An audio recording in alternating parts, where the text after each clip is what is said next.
Hi, everyone, and welcome back to another episode. In this episode, we are speaking with Jenny Long and Sallee Clark. Jenny and Sallee are the powerhouse known as Jenallee. If you're not already doing so, make sure that you're following them on all of the social media channels, including YouTube.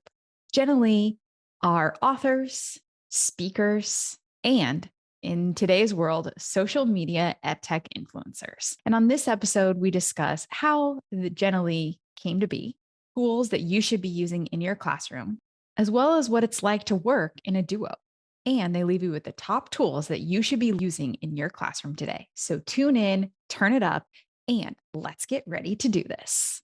Hi, everyone, and welcome back to my channel. My name is Leena Marie Saleh, the Edtech Guru. I want to thank you so much for spending time with me on this journey, for all the support that you give me, and for following along.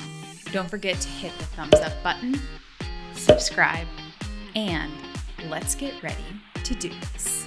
Hello, everyone, and welcome back to another episode. Today, we are switching gears a little bit and going to be talking about EdTech tools and how you can bring EdTech into your classroom. We are so lucky to be joined by Jenny Long and Sallee Clark.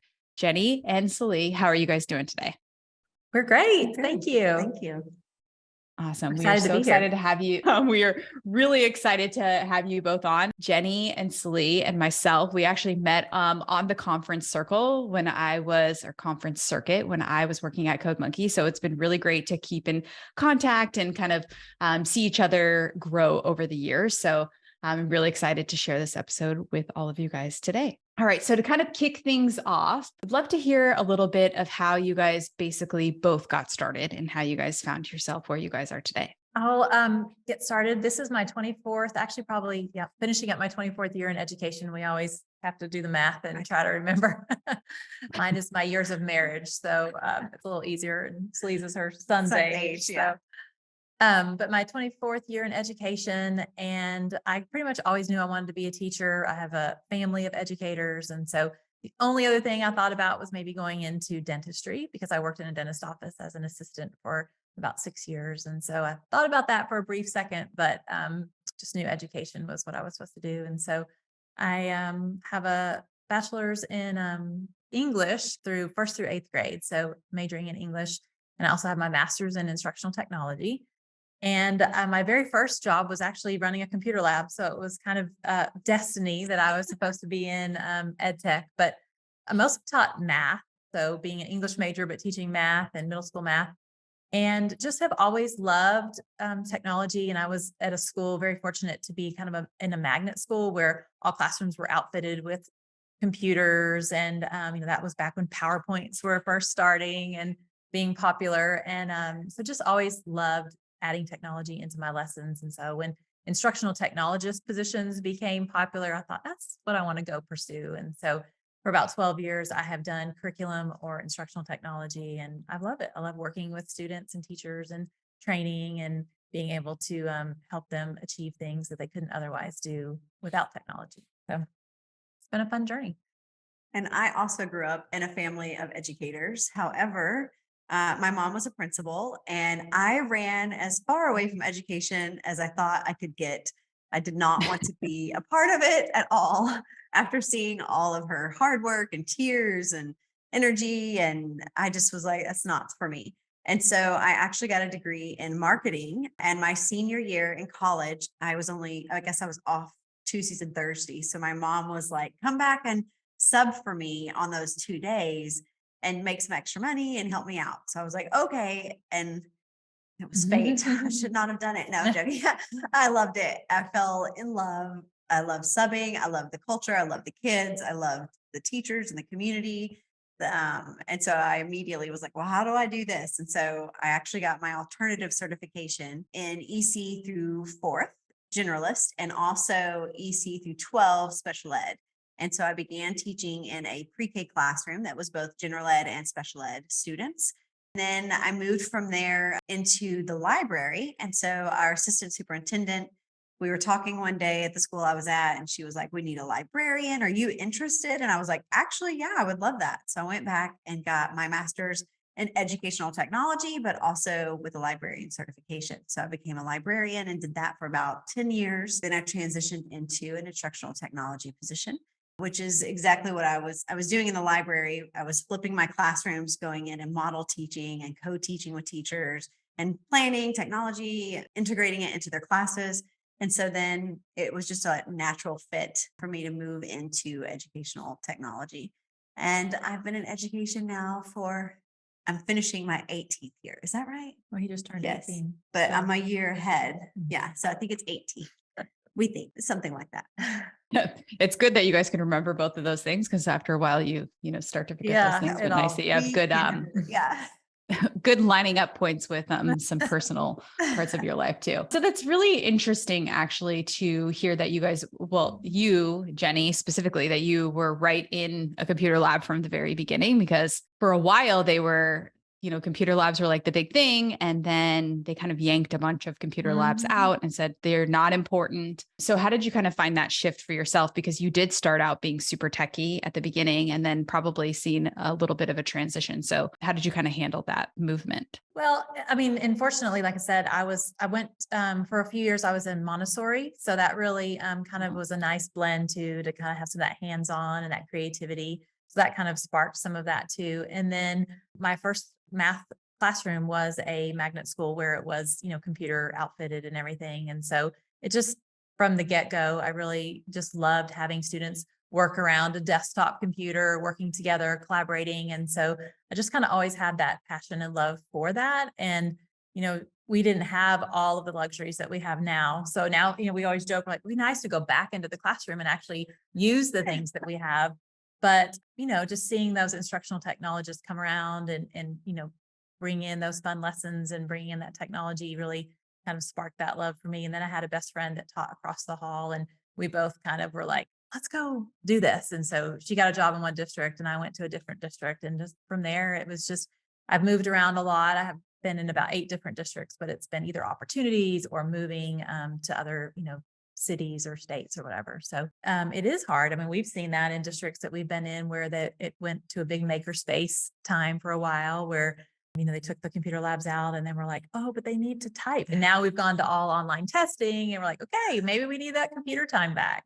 But now that being one-to-one, students have a little more access at their fingertips. So that helps for sure, not having to go to a computer lab necessarily. We know, and everyone knows you as Jenallee. So how did the two of you kind of from your journeys basically meet each other and decide to kind of take on the personality of Jenallee?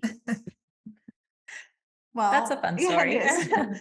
We actually started as instructional technologists the same day together at Eagle Mountain, Saginaw. And we were instant best friends. I think the moment we met, we were like, oh my goodness, we really enjoyed each other's company. We found that we had the same vision for technology and for education. And before we knew it, we were jumping into classrooms and meeting teachers and trying to find ways to integrate technology. And one of our coworkers actually would mesh everyone's names together. There were only 4 of us at the time for, I don't know, 25 schools or so. And so we would, team up and go to different places together. And so when we would go together, he would call us Jenallee for Jeni and Sallee. And we loved the name. So we were like that. "Oh, yeah, we're going to start calling ourselves Jenallee." So we started calling ourselves Jenallee and started going into classrooms. And then one of the things that we noticed across the 25 schools is we were getting similar questions at each campus. And so we were like, okay, how do we streamline this and also get these, questions answered in a more efficient way? And so we began a YouTube channel sharing out, different tips or tricks or different ways teachers were using technology in the classroom to solve problems they were having and highlighting the amazing ways that they were using technology to share with our teachers. And so we've, meant it for our teachers, but then we were finding that others around the world were enjoying the same tutorials and had the same questions. So And it's been fun to kind of watch, like we started with the Jenallee show and it would just be the 2 of us and we'd always invite a guest on, or we'd go into a classroom or we'd do it in our office and invite somebody in. And I remember like, we'd always high five, but then if we had a guest, we'd be like, okay, you have to sit in the middle and we have to like all 3 high five. And so that high five became our like signature introduction, and, we'd have our guests do it too. And so it's been fun to just watch that progress and, grow our brand and all of that. And Sallee is so talented with design, and her ideas are amazing. And so just what I've learned from her and her marketing ability is, This um, crazy ideas. She brings it down into reality is what happens. but it's been fun. So this is our 7th year together. So we started in Eagle Mountain 6 years. And then this past year we moved to a neighboring district, which Sallee was at previously. And, had an opportunity to come here together. So that's been a lot of fun and kind of trying something new. It's a great story. And I love to hear, that you guys just instantly clicked, and having the same passion is it's important, but it also makes your partnership probably that much more meaningful. Working together and being kind of a pair, sometimes that can be, chaotic. Sometimes you can have, disagreements. That just all happens, right? Partnerships are partnerships, whether with your husband or your boyfriend or your teammates or what are those types of things. So how have you kind of worked through that together? You said, Sallee is really good at the marketing and you're really good at bringing her down to life. So what are some tips and tricks you have for other people who, want to have that same kind of partnership, I guess, that you guys have? That's a perfect question. It is. Because that's also Leena. part of our story. And we wrote about this in our book, and we're just so passionate about focusing on your strengths and as a team or a couple, and identifying those strengths in your students, because, knowing your students and really knowing them is going to help you all work better together and produce an environment where students feel safe and they can take risks and they feel valued.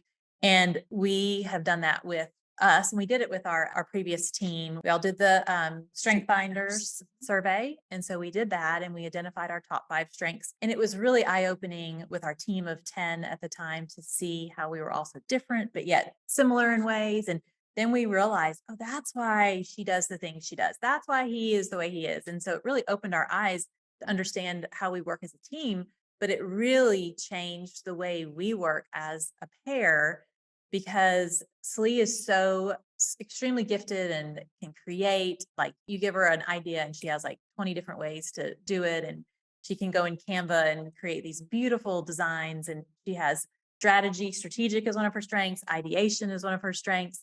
And she has all of that. And I always wanted to have that as well. Like I said, create this beautiful presentation in 5 minutes. I would sit at the computer and it would take me literally 2 days to even make a fraction of that. And then she'd have to change it because it still wouldn't look good. But I don't have that strength, but I was always kind of jealous of that. And I wanted that. But until we started letting go of those, like, I'm not going to try to do that. I can do some other things. I'll focus on those. And then I'll just completely give that to you and you do those. We kind of took the things that we knew we were good at, and that trust piece is so valuable, because I have to trust and know I can let it go and she can get it done. And then she leaves the scheduling and the communication and arranging, which are some of my strengths. And so then it just works better. And we're like, marriages should really do this. Yeah, we know each other really well. And once we started trusting each other and relying on each other's strengths, I think our friendship really blossomed at that point. We didn't realize we were jealous of each other, or I don't know if it was really jealousy, but in a way it was. Like, I very much want to be able to communicate and organize content. And she thinks about things before I could even think that far forward. Like, I don't know. She has a running to-do list that's in her head that never goes away. And I'm like, I don't Until know. it gets checked off. Until it gets checked off. And I'm like, how in the world did you think of that? Like, I'm living, day to day. She can think that far ahead. But those are things that we, together make us really strong. And, I have trust in her. And so I'm able to let those things go and know that she has communication down. She knows exactly what's coming up. And she's going to tell me, hey, Sallee, make sure you prep for that interview tomorrow with Leena, because we got to go on. Here's our question. I'm like, oh, thank you. Yeah.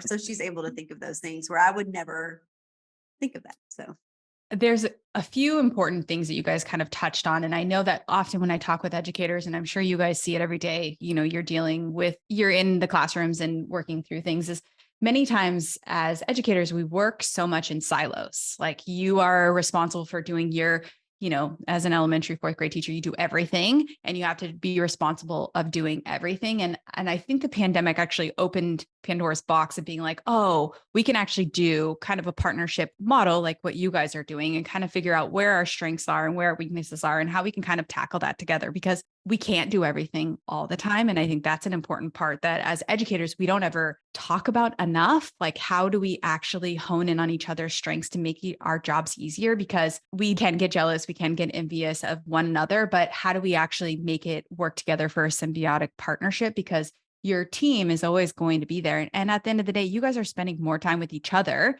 than you're spending at home with your spouses, with your kids. I mean, the majority of our lives are spent at work. So I think it's an important aspect of honing in on those strengths of each other and realizing that there are going to be points where you are envious and maybe even jealous of one another. And that's okay.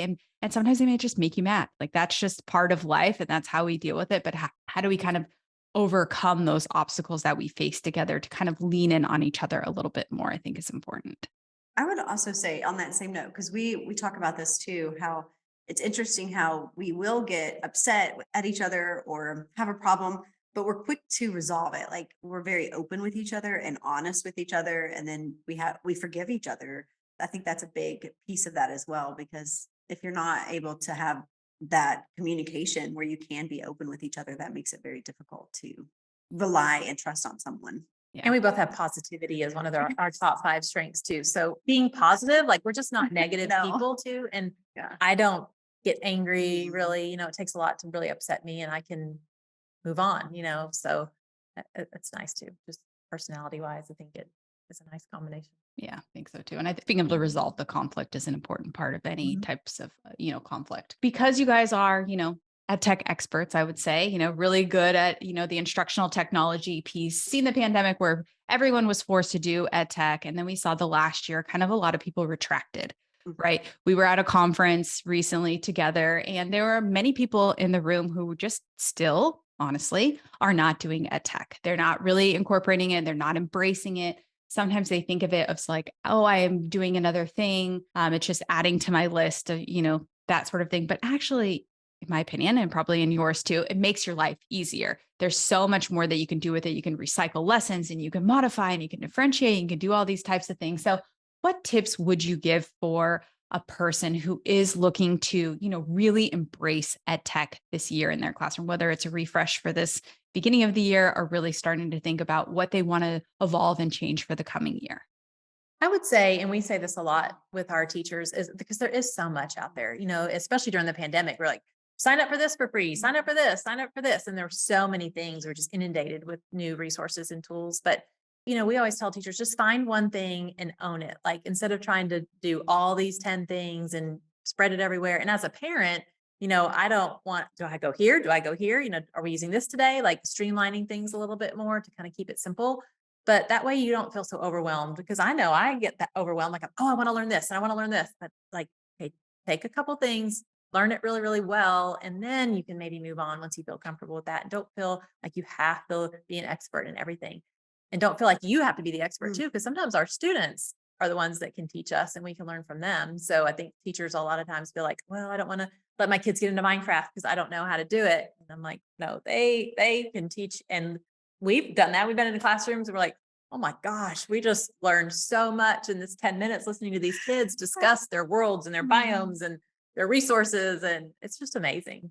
I also think, out of my 2 points, because that's our number one answer, like, it's what we say. And then adding on to that, I would say, first, let the students teach you. It's okay that you're not the expert. In fact, it kind of empowers the students. They love learning and they love sharing and they want to be empowered in that way. Like, they enjoy feel that. valued. They do.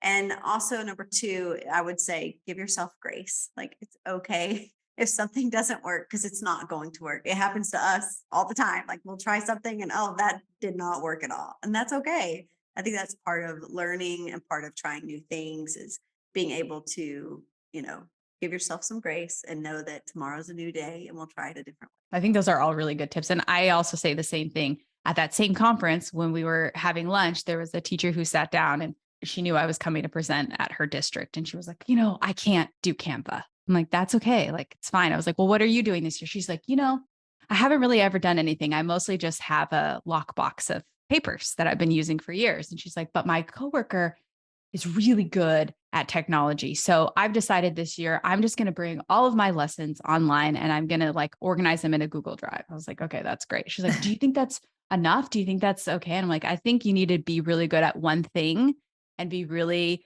have strength in the one thing that you're doing, because when you're, even if you're become an expert in Google Drive or in Google or whatever, that skill set actually transfers to the other ed tech tools that you use. It's basically the same thing, just different interfaces. You may find things that are like, oh my gosh, I didn't know that was there, or that sort of a thing.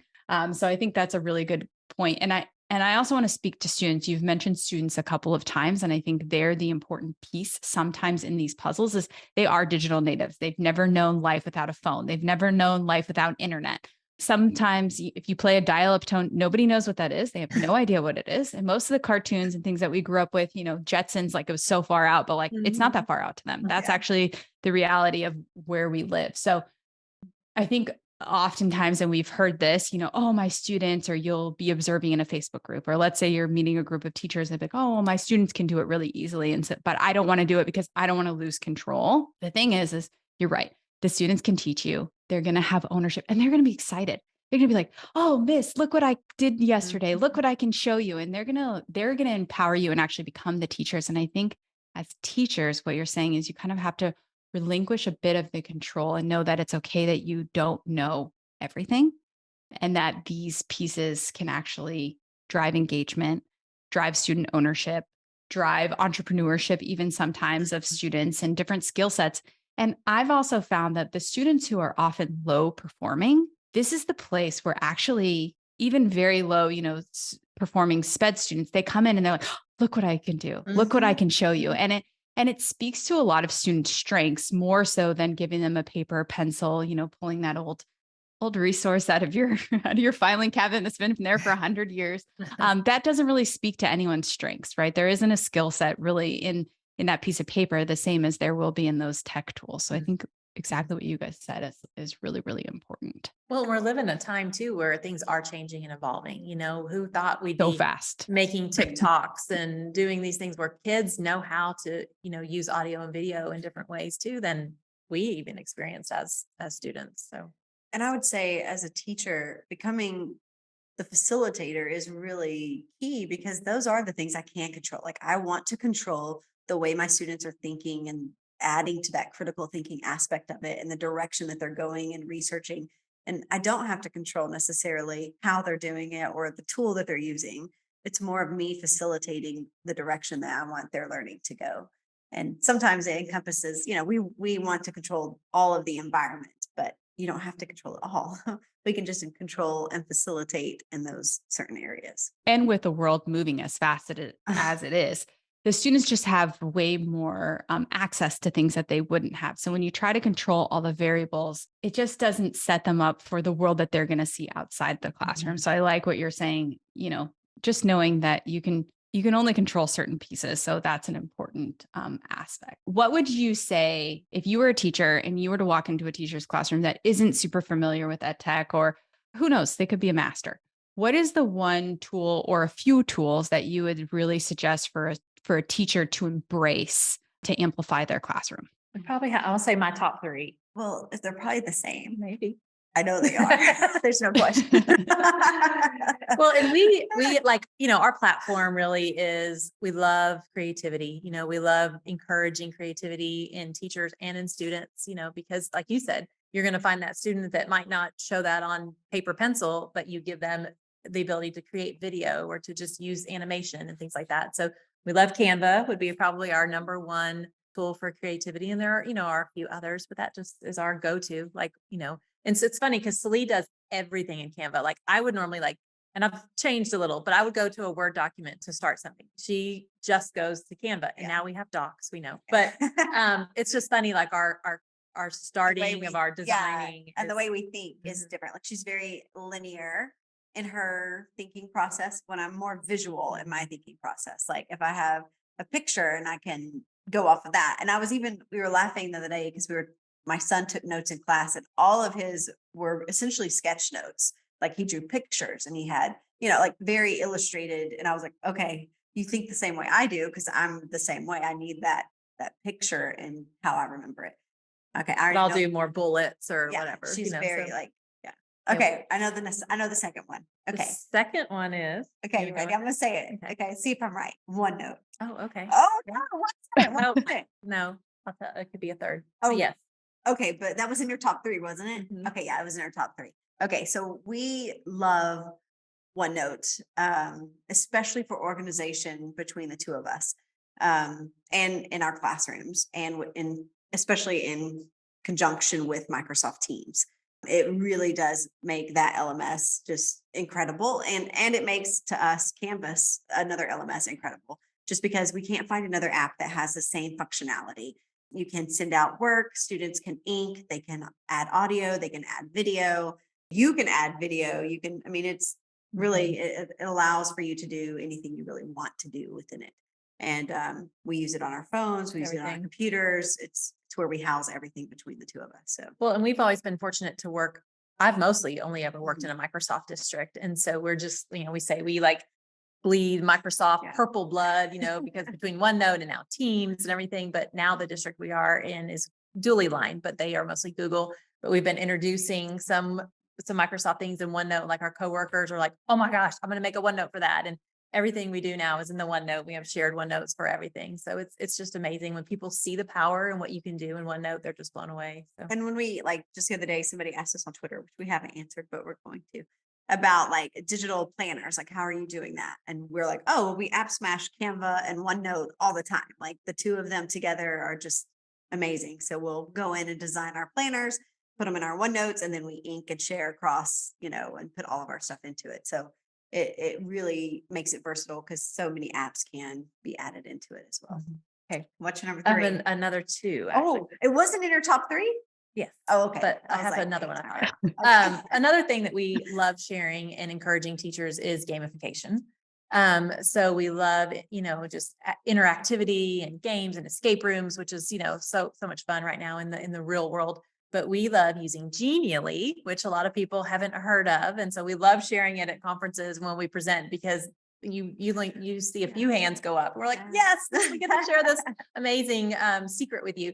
But it's Jenallee, not Jenallee. A lot of people think we're saying our name wrong, but Jenallee is just another incredible, a lot of similarities to Canva. You can create presentations and video platform, organizational guides and hotspot images where kind of like ThingLink used to be. But we love the quizzes and the escape rooms and the games that are available in Jenallee. It's pretty awesome. And we love app smashing it with Canva and OneNote. So we do a lot of that app smashing. All right. I know your number four. Okay. You ready? Okay. I'm going to guess that it's Wakelet. Hmm. Did I get it? Or did I add it, make it number You made five? another one. Okay. Another one that we love is Wakelet. It also is great for organization and sharing out content in an organized, seamless way with people. So when we're trying to curate information or share resources, I think our go-to number one spot is Wakelet. And so we'll go there, we curate all of our content, and then we're able to share it out. And it's beautiful. And of course, it has great integrations as well. And so it's definitely one of my we put everything in a Wakelet. I mean, it's just incredible. The other one is Flip. Oh yeah. Microsoft Flip, just for sharing student voice. I was wondering, I was like, I feel like this has to be coming. Just being able to, again, and there's so many updates and changes that are happening to Flip lately with, the video and just being able to create your story and all of that. So just another way for students to share and to retell and to draw and, collaborate. So, but I also like how it's now branching out, not just for student use, but for a variety of ways to use it as well. So it becomes even more versatile for us, not just to use with our students, but as Jenallee, and also like our church uses it. We could use it for our nonprofit, like all these different pieces can be used within Flip. So it's a very versatile tool. And in fact, it's one of the very first ones that I suggest for teachers to use, just because you can use it in any way you want in your classroom to really hit, different objectives that you may have. Yeah. So those are top five. So that was good. As far as, Jenallee, there was just a Forbes article that I was going to send you guys actually, and I'll link it below in the notes about how businesses are actually bringing that to the workplace and using it. So I thought that was pretty interesting. And what I love actually about every tool that you've mentioned, I'm a really big advocate of this, and I'm sure you guys are too, is tools that you can use beyond the classroom. because the more familiar students are with tools that can live beyond the classroom, not only does it serve the ed tech industry, which it does, or, the other industries beyond there, but the skill sets that students learn, these are tools that are lifelong tools. And I think those are really important when thinking about tools that you're going to adopt. Obviously, things like Prodigy and those like other types of things that are, they're fun and they serve their purpose, but having that more of that, what you're saying, creative, collaborative tools that you can use for more than one purpose, I think is also important and a really good place to start for educators. Definitely. And I love that association that students can make, that it's not just for school. Like, I'm able to use these tools to make a difference within my own sphere of influence, my own, community. And I think that starts now for us teaching them how to use that technology for good in those places. Well, I've seen it with my daughter, and she's in college. So, I mean, she's still in school, but she's taking those like OneNote she uses to organize all her things, and she's having job interviews and applying for sorority positions, and she's putting all her notes in her OneNote. And then she goes into Canva for her interview, and she creates her resume in Canva. And so just seeing that transfer of, okay, I used it in school, but now I'm using it in my transition to real life. Even our spouses, like my husband's been using OneNote for all of his real estate planning, and with his realtors, he's a broker. Travel, y'all use it Yeah, for he's travel. travel too. So he's a broker. So he's made a notebook for his agents, so they all have all the information they need. And then I helped him create his business cards and all that within Canva, that he shares a template link. And so then they can go and make theirs. And so, and with your husband, Teams, they use it at work. And so seeing him and helping him and seeing how it translates much further than just education is really important. You both are, you started your channel by, wanting to just for people in your district and kind of share resources and things like that. And then it started picking up wind from people, outside of your district, loving the resources that you created. So what do you think is an important aspect for teachers to be thinking about to be more connected educators? Is there any benefit for teachers to become more connected and to share resources? It's huge. I mean, it's why we are who we are. It's because of everyone else in their influence into our lives, and they have touched our life in some form and made us better. It's incredible. I mean, a PLN is, I think, beyond important for an educator.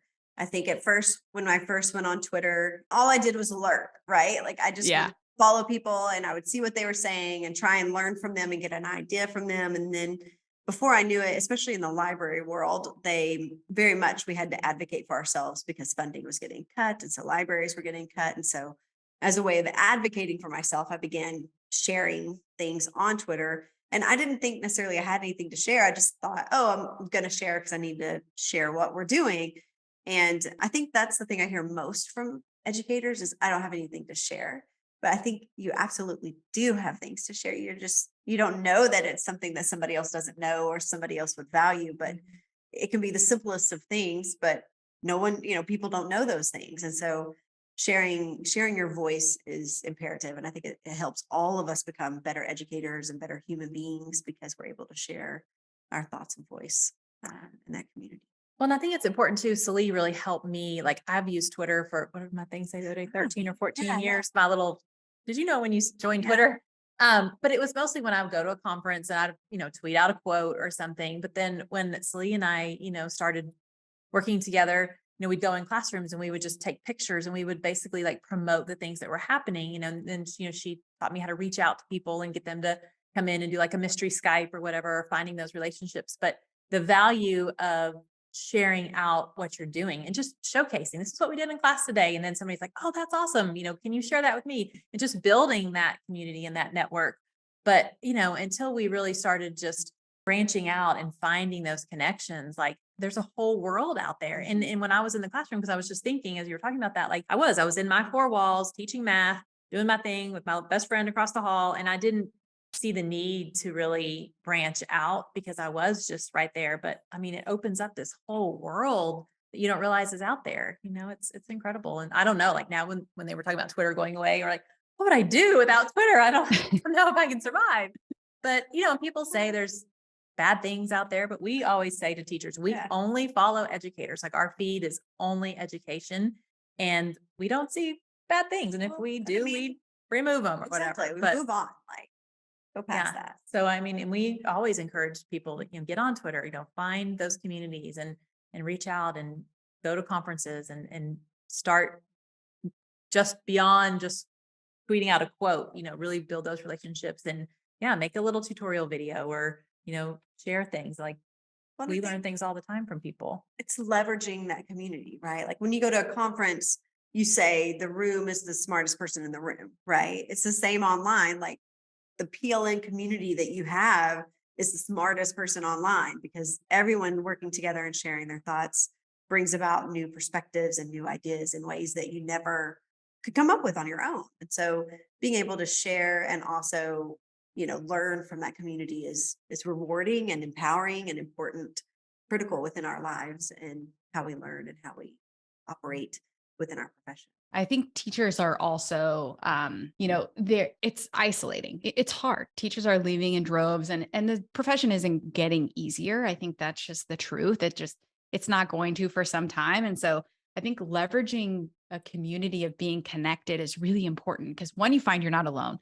Two, you can find amazing ideas and resources that you never would have thought possible. You can connect with another history educator across the world and see what they're doing and share ideas and then bring them in and you could co-teach a lesson together, however it is, it just can open so many doors for you and windows of opportunity that you may never have been able to do. I used to do the same thing, just, I'm not the best at Twitter, but I am a lurker constantly of things. But I could reach out to somebody at any time and be like, hey, I love that tweet. Oh, I love what you did with your students. Would you mind sharing the resource? And they would share the resource with you or share how they did it or that sort of a thing. And sometimes you just don't get that in your four walls. So you just can get comfortable. And I think it's a way to kind of just open up your minds a little bit and get connected. And we just live in such a digital world that we used to think it was just, who's in our district, who's this, but being connected with other people, it's amazing what you can be introduced to and be exposed to. And it doesn't even have to be Twitter. Like if there's people that are like, oh, there's so much out there, I was just Facebook about to has ask. tons of groups, there's like Canva for Educator Facebook group, there's groups out there. There's a Wakelet group. Like there's all kinds of groups on Facebook that you can just start there. And then, and some of our best friends we have found online. Like I'm so thankful and grateful for these communities that make us better people. And during COVID, I started making videos on TikTok because we found that, 20-minute webinars were just burning us out so fast. And I just needed to know things and learn things real quick. So we were like, okay, we can make 1-minute tutorials on here. And I love the way it is because it's fun. I also can just veg out and watch silly stuff. But then my next video that pops in is a tutorial. And I'm like, oh my goodness, I love this. Like, I love the combination of that. But I've met a whole new community of educators on TikTok that I didn't even know existed. And being able to be both in Twitter and, within these communities, it's important. I love the different voices I hear, on different platforms. So if you were to tell a teacher who were just getting started, where do you think the best place would be for them to get started connecting? I think it's a twofold question.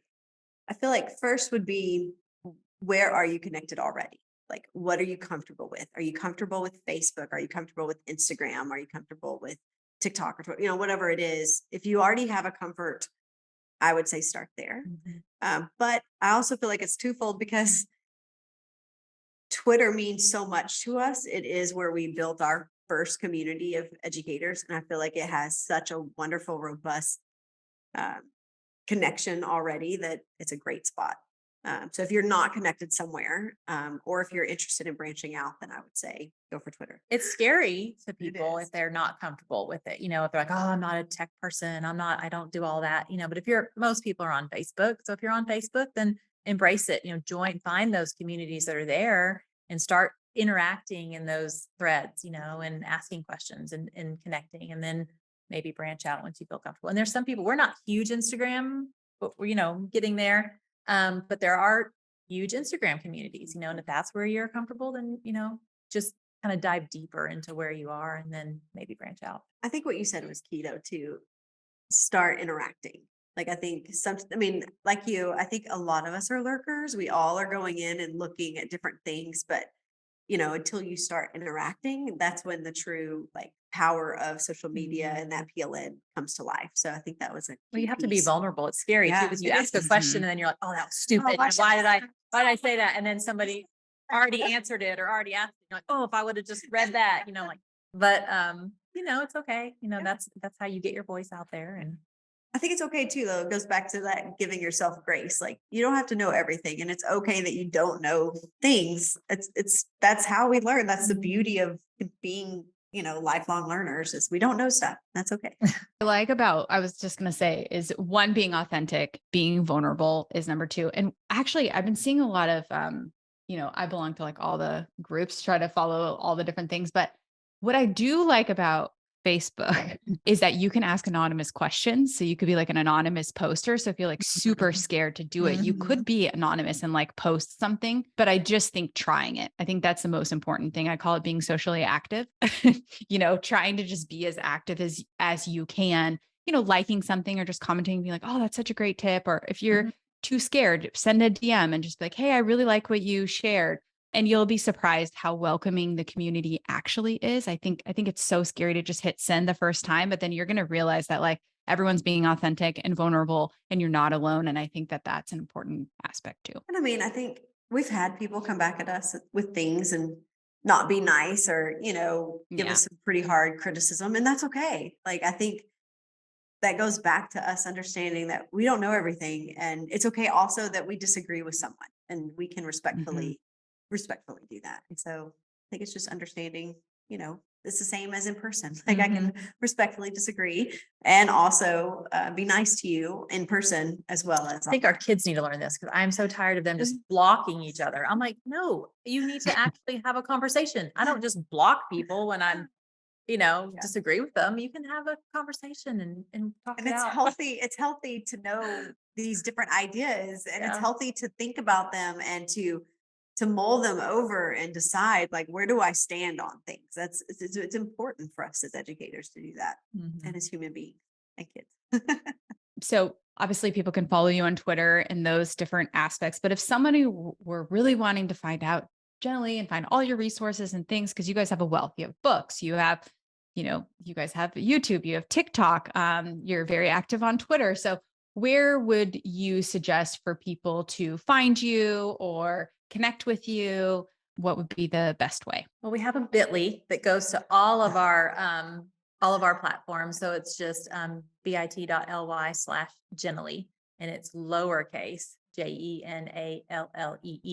And it actually goes to a Canva bio link that connects out to Instagram and Wakelet and Facebook and Twitter and TikTok and all of that. So our bit.ly is the best place. And we also have a website that's thejenaleeshow.com. So there you can find all of our resources and all of our links to our sessions that, we post on there as well, to our slide decks to our conferences that we're going to be coming up to here pretty soon. So I would say our website, thejenaleeshow.com, and then our bit.ly link, which is just bit.ly/Jenallee, lowercase Jenallee.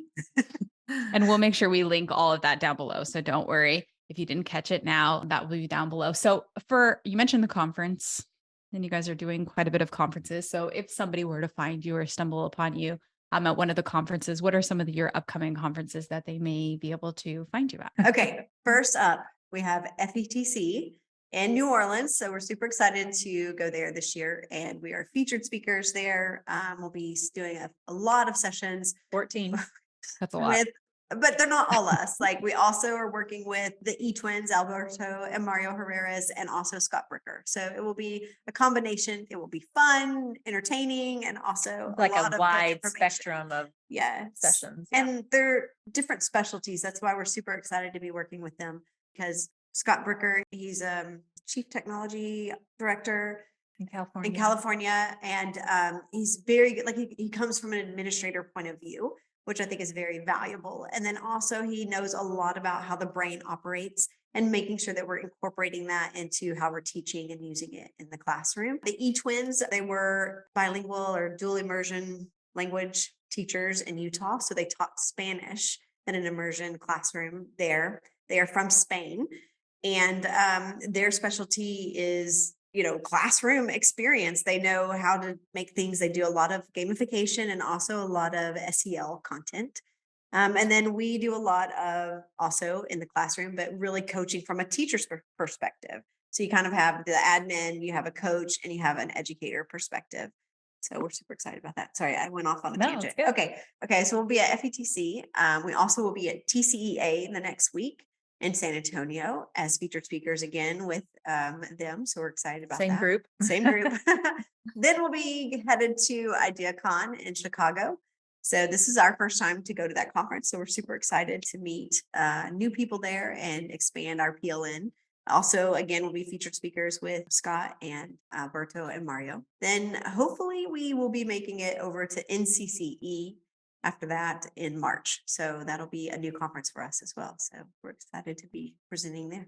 And then Yeah. we've been accepted to ISTE as well this summer. So Still up in the air. We have a girls trip planned that week. So we're Ooh, we may be debating taking what to our do, huh? own, Yeah. our own social and emotional break that week. So we're trying to decide how that's going to play out but we know the boys can take sessions. They'll be fine.